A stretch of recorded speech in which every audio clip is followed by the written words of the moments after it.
존경하고 사랑하는 가평 구민 여러분, 저는 제22대 국회의원 선거에서 국민의힘 후보로 포천시 가평군 지역에 출마합니다. 가평은 저희 부모님 세대의 낭만이 있던 곳입니다. 청평, 대성리, MT, 그리고 대학강병 가요제, 경춘선과 경춘가도.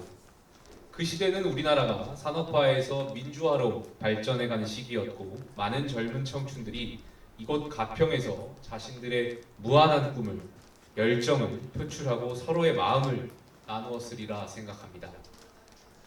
그래서 가평은 대한민국 발전사에서 의미 있는 한 공간을 차지하고 있습니다. 그리고 지금 정보화 시대를 거쳐 디지털 4차 산업혁명 시대로 가는 길목에서 저 김용태가 이곳 가평에 서 있습니다. 출마를 결심하기 전 저는 가평의 많은 주민분들을 만나면서 말씀을 들었습니다. 그리고 이렇게 많은 분들이 가평의 발전을 원하고 계시고 문제 해결에 대한 구체적인 대안까지 알고 계시다는 것도 알게 되었습니다. 제가 만난 가평 군민들께서는 인프라, 교통, 관광에 대한 이야기를 많이 해주셨습니다.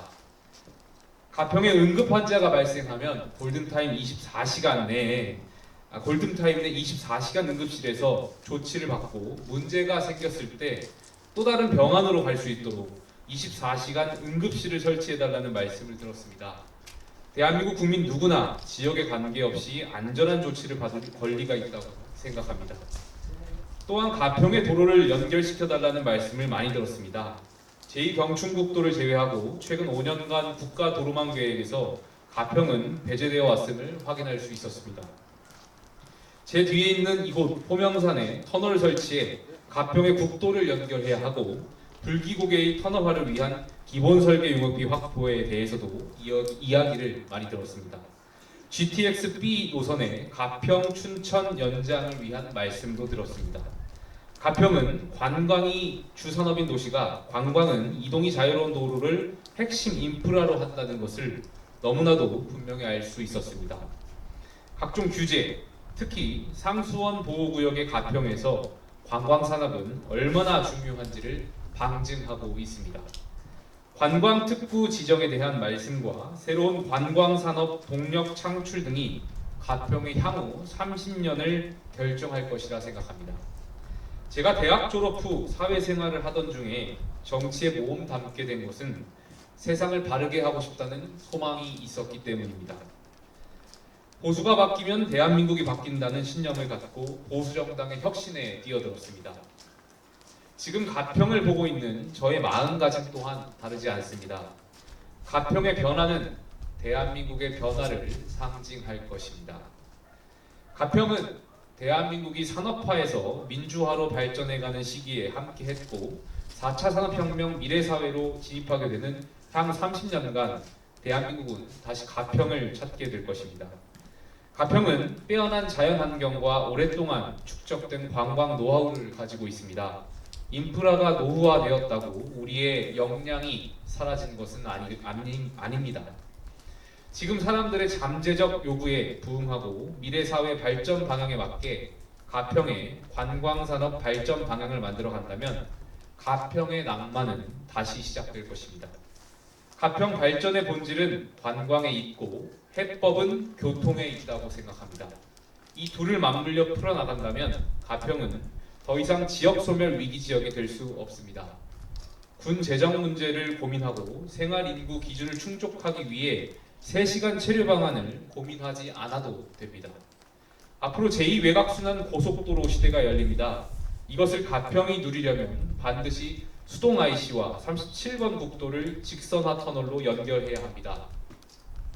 서울에서 속초까지 고속철도 시대가 열립니다. 고속철의 관광 거점이 되려면 반드시 GTX-B 노선을 가평과 춘천까지 연결해야 합니다. 가평과 춘천을 단절시키는 것은 시대 흐름을 외면하는 것이라 생각합니다. 호명산 터널을 뚫어서 설악 IC에서 가평 진입을 원활하게 만들어야 합니다. 교통 인프라의 확충은 가평에 새로운 활기를 불어넣을 것이고 우리는 그 시대를 완벽하게 준비해야 합니다. 저는 국회의원의 책무는 지역 속에서 국민과 국가를 발견하는 것이라 여깁니다. 제가 가지고 있는 모든 지혜와 자원을 쏟아서 여러분들과 함께 가평 발전의 방향을 도출하고 힘있게 추진해 가겠습니다.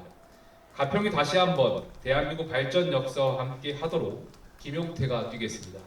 존경하는 가평 국민 여러분, 저 김용태와 함께 가평의 미래를 만들어 주십시오. 감사합니다. 공약 10대 공약을 말씀드리겠습니다.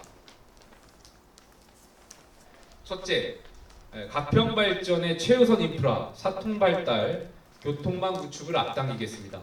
연하 내방간 도로 개설 공사를 차질 없이 추진하겠고 제2경춘국도를 조기 착공하겠습니다.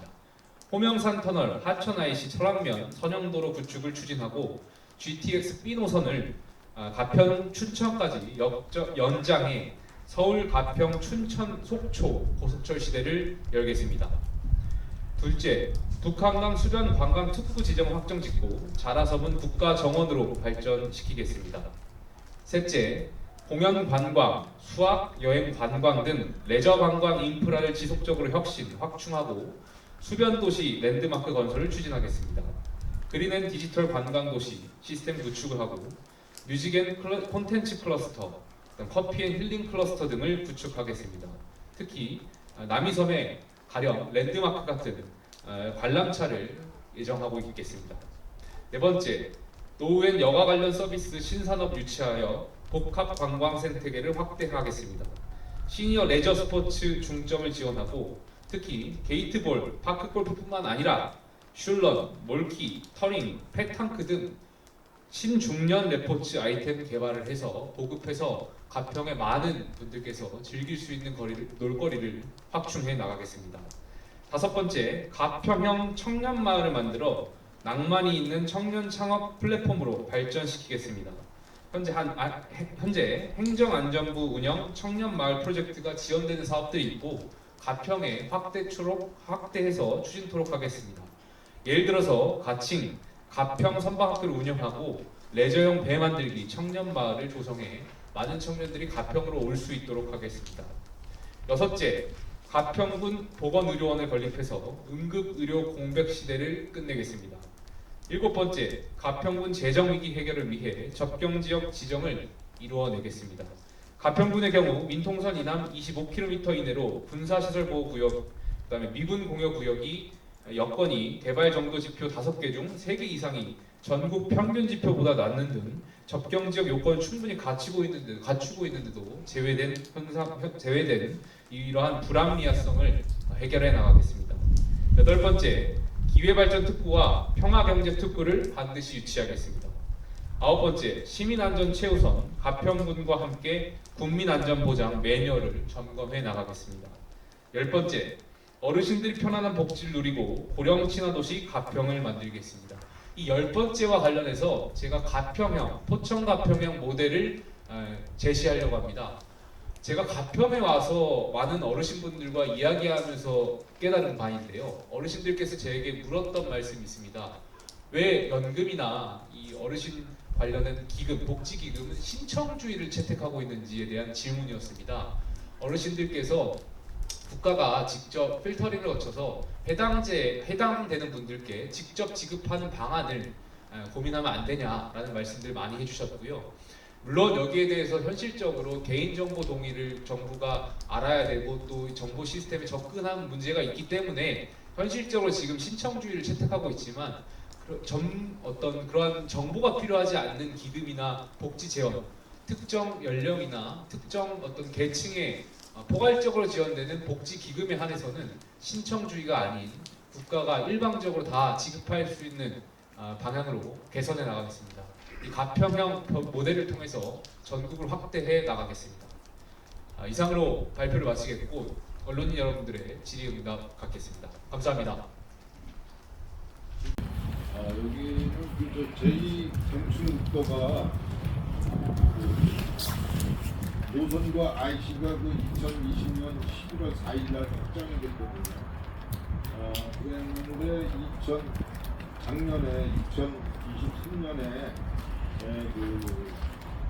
원주 국도관리청에서 서울 국도관리청으로 이관되면서 제1, 2, 3, 4, 5 구간으로 나눠졌는데 제2 구간이 서울 국도관리청이 이제 분사를 하게 돼 있는데 여기에 갑자기 그 37번 그 노선에 IC가 그 확정돼서 결정이 돼 있는 것을 그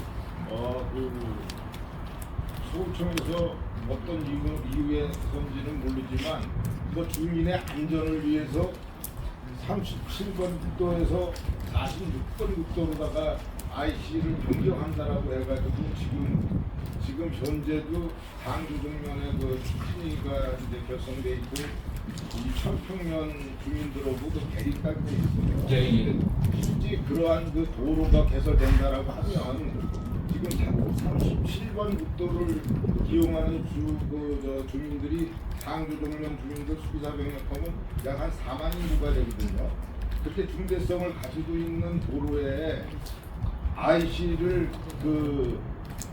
그러니까 변경한다는 것은 37번 국도에서 안에서 아래로 옮기든지 위로 옮기든지 이거는 변경이라고 볼 수 있는데 그 몇 킬로가 떨어져 있는 그 46번 국도로다가 옮기면서 변경이라고 하는데 그것은 사용을 하지 말라고 못하게 하는 것이다 생각이 들고 그 천평면도 사실은 그 많은 땅을 걸쳐서 가요. 그러면 가평군의 발전을 위해서는 천평면도 IC를 어디엔가는 적합한 자리에다가 대주는 것이 맞다라고 보거든요.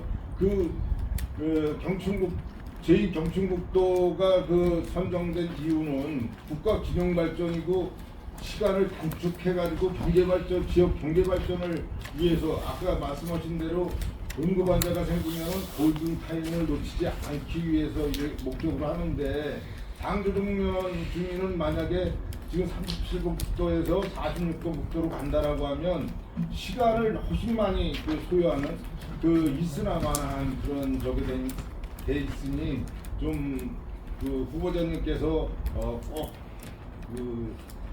경험이 되셔가지고 지금 당조정면의 수건 사업이나 천평면도 그렇고 이 두 군데의 그 IC IC를 좀 대주셨으면 하는 바람입니다. 예, 감사합니다. 제가 가평에 와서 또 하나 깨달았던 점이 가평군의 이 지역 문제에 대다수는 지역 주민들이 다 알고 계셨고 심지어는 그 문제의 대안까지도 가평군 구민께서도 다 알고 계셨던 것 같습니다. 선생님께서 말씀하신 그 방안은 타당하다고 생각되고요. 이거 특정 IC로 통해서 상조정면 주민분들이나 청평 주민분들 간에 저는 갈등을 유발하는 것은 적절치 않다고 생각됩니다. 그래서 말씀 주신 내용을 잘 참고해서 그 갈등 없이 가평 국민들 모두에게 이익이 되는 방향을 제가 고민토록 하겠습니다. 예.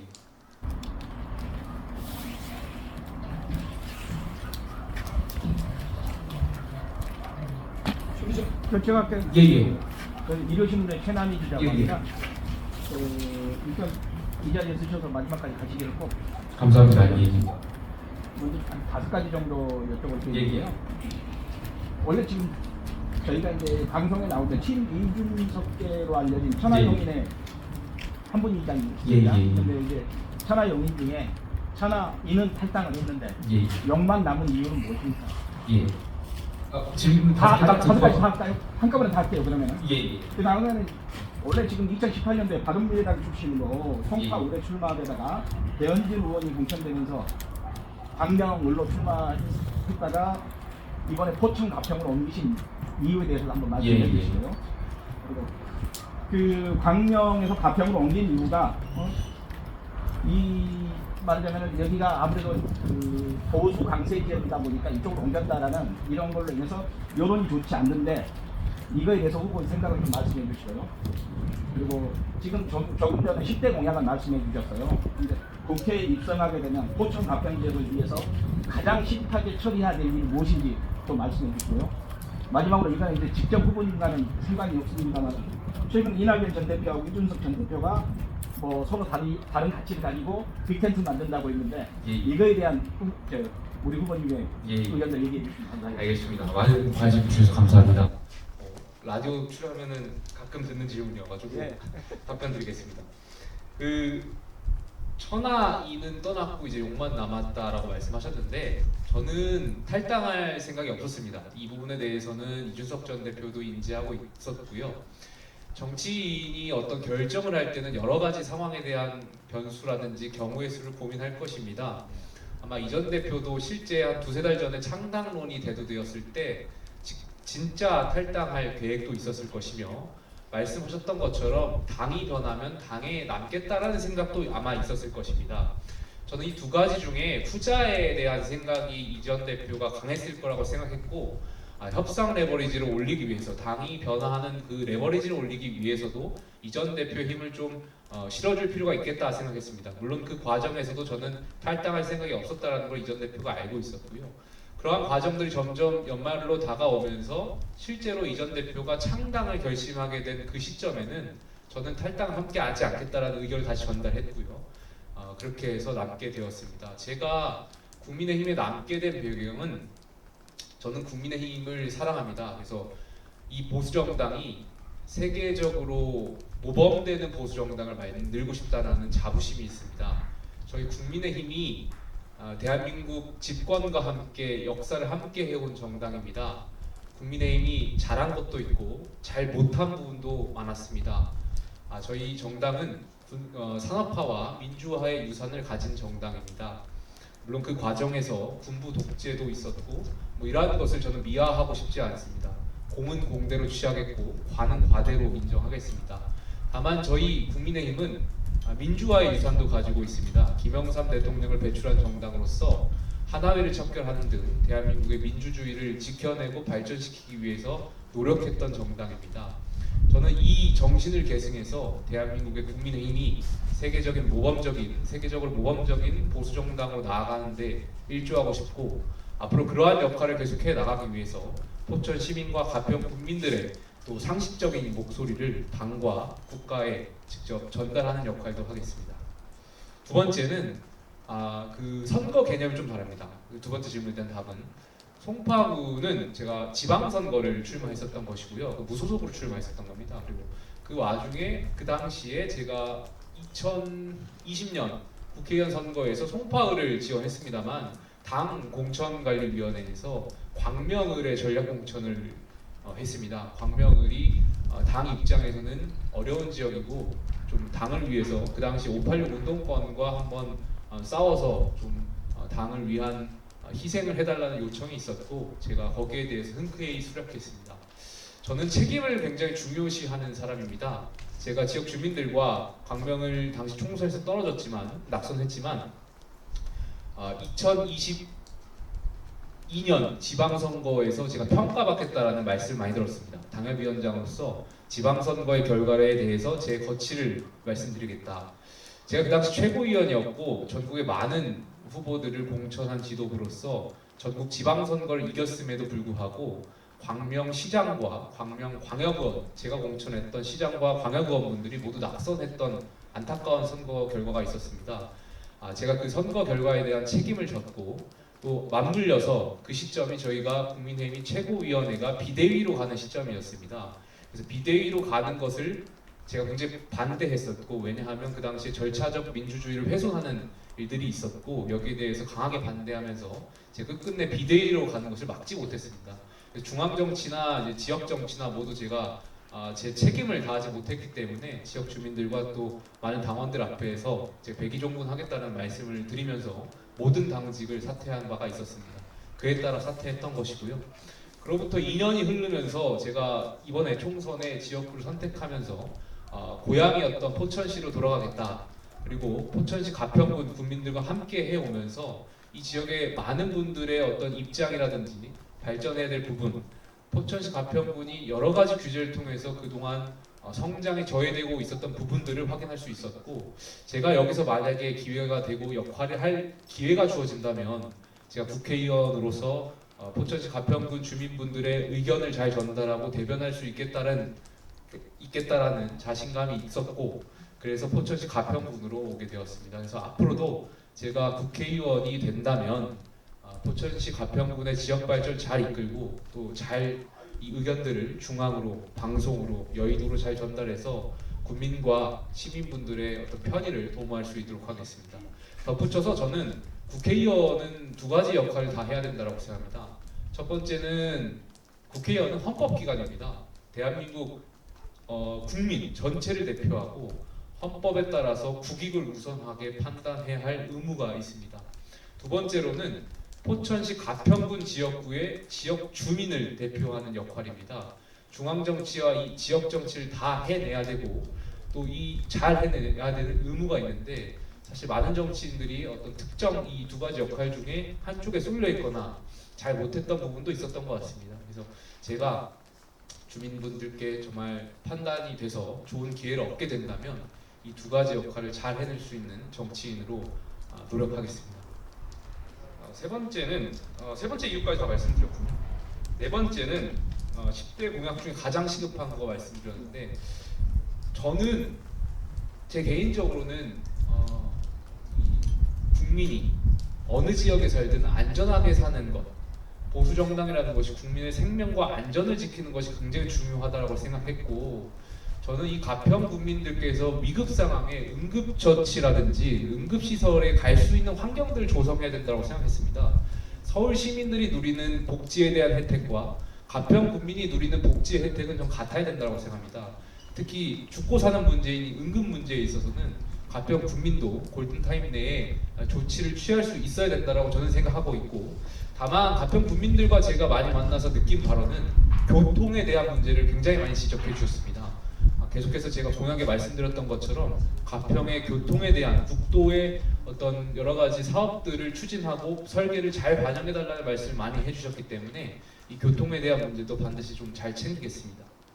다섯 번째로 이낙연 전 대표와 이준석 전 대표의 신당에 대해서 물어보셨는데, 저는 사실 그 신당이 새로운 정치 실험을 하기 위해 떠나신 분들이기 때문에 양당제에 대한 폐단과 여기 국민들의 혐오가 있고 잘 해주셨으면 하는 기본적인 바람이 있습니다.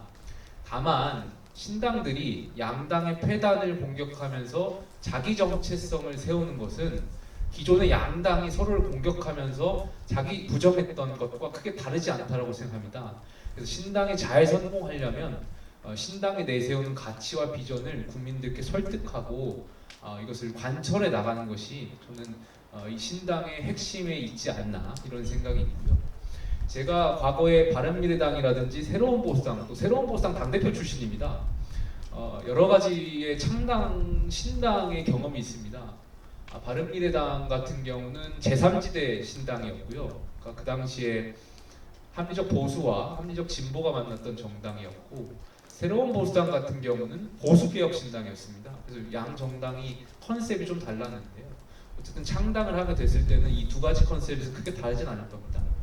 근데 결과적으로 이 창당 과정에서 여러 가지 헌정사에서 의미가 있었겠지만 결과론적으로는 바른미래당은 실패했고, 새로운 보수당은 그 당시에 보수통합이라는 시대적 명령에 따라서 미래통합당, 즉 국민의힘의 전신인 통합 과정을 밟게 되었습니다. 저는 이 정치 토양, 환경은 바뀌지 않는다고 생각합니다. 중요한 것은 신당이든 이 국민의힘이든 어디에 있느냐, 어디에 속해 있느냐가 중요한 것이 아니라 우리가 처해진 이 정치 환경과 정치 토양을 바꿔나가는 그 의지가 중요하다고 생각합니다.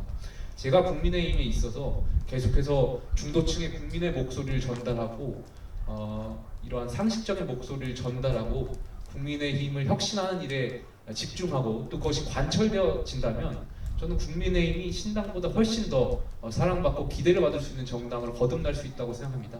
그렇기 때문에 저는 제 역할을 제 자리에서 최선을 다할 수 있도록 하겠습니다. 네, 감사합니다. 주셨는데 이제 가평 의료원이냐 아니면은 그 도로망 확충이냐 둘 중에 우선적으로 한다면 어떤? 저는 국민이 현명하다고 생각합니다. 모든 문제는 국민들께서 짜면 짠 거고요. 국민들께서 맵다고 하면 매운 거라고 생각하기 때문에 이 두 문제 중에 가평 국민들께서 우선시하는 방향을 앞으로 국회의원이 된다면 정책에 최우선적으로 입안할 것이라는 말씀을 드리겠고요. 제 개인적으로는 저는 응급시설이 더 중요하지 않을까에 대한 생각이 있습니다. 물론 이제 교통 문제도 중요하고요. 먹고 사는 문제와 죽고 사는 문제가 겹쳤을 때는 저는 죽고 사는 문제가 더 중요하다고 생각합니다. 네, 가평팩트 이호상 기자입니다. 최고위원이셨고 또 우리 대한민국을 대표하는 청년 정치인이십니다. 네, 우리 포천 가평에 이번에 당내 쟁쟁한 후보님들이 많이 경합하게 되셨습니다. 당내 경선에 대해서 한 말씀 좀 부탁드리겠습니다. 저희 이제 공천관리위원회가 출범했고 며칠 전에 공천 룰을 발표했습니다. 저도 이제 한 5년 정도 이 정당에 몸을 담았는데요. 저희 정당이 시스템 공천을 공식적으로 언급한 것은 아마 처음인 걸로 제가 알고 있습니다. 그만큼 공천관리위원회가 공정하고 이기는 공천을 하기 위해서, 특히 경선 과정을 하기 위해서 노력하고 있다는 점에서 긍정적으로 평가하고요. 특히 경기도 지역 중도 국민의 의견을 많이 듣겠다라고 하기 위해서 기존의 당원 당규에 당원과 국민 여론조사 5대 5였던 것을 당원 20 그리고 국민 여론조사 80% 그러니까 중도 국민의 의견을 많이 듣겠다라는 것은 굉장히 괄목성대하게 평가할 만하다고 생각합니다. 그래서 앞으로 저는 결과적으로 계속해서 말씀드리지만 국민이 현명하고 모든 선거는 유권자의 현명한 판단이 있을 거라고 생각합니다. 그래서 저에게 주어진 사명과 소신대로 남은 기간 가평 국민과 포천 시민들께 설득해 나가겠고요. 여기에 대해서 겸허히 평가를 받겠습니다. 감사합니다. 지금 당내 지역에 그 경선 후보자들이 지금 많이 계신데 후보자님이 다른 후보자들보다는 지금 그 예비 선거를 좀 늦게 출발을 하셨거든요. 그 향후의 그 공천 과정에 대한 어떤 선거 운동과 그 다음에 다른 후보에 대비해서 후보자님의 장점이라 그래야 될까, 단점이라 그래야 될까, 이런 거 부분을 좀 말씀해 주시기 바랍니다. 앞으로는 뭐 여기서 말씀드릴 수 있는 것은 다른 후보보다 2배, 3배 열심히 뛰겠다라는 말씀을 드려야 될 것 같고요. 말씀드렸던 것처럼 유권자분들은 현명하다고 저는 생각합니다. 유권자 여러분들께서 현명한 판단이 있으실 거라고 저는 기대하고요. 두 번째로 장점은 저는 많은 방송을 통해서 국민들께 이야기를 전달하는 역할도 하고 있었습니다. 정치인에 대한 메시지 그리고 평가도 많이 해왔는데 앞으로는 이러한 저의 역할을 가평 국민과 포천 시민이 말씀하시는 그 말씀들을 방송에 가서 잘 전달할 수 있도록 하겠습니다. 가평 국민들께서 생각하시는 어떤 정치 현안에 대한 일반적인 보편적인 그리고 상식적인 생각들을 앞으로 중앙으로 또 방송으로 언론으로 또 여의도로 잘 전달해서 가평 국민들의 상식적인 생각이 전국적으로 잘 확대될 수 있는 것들을 해 나가겠습니다. 단점이라면 글쎄요, 제가 많은 후보들 다 지금 저희 국민의힘의 여러 후보 예비 후보님들 모두 훌륭하신 분들이라고 생각해서 잘 겨룰 수 있도록 하겠습니다.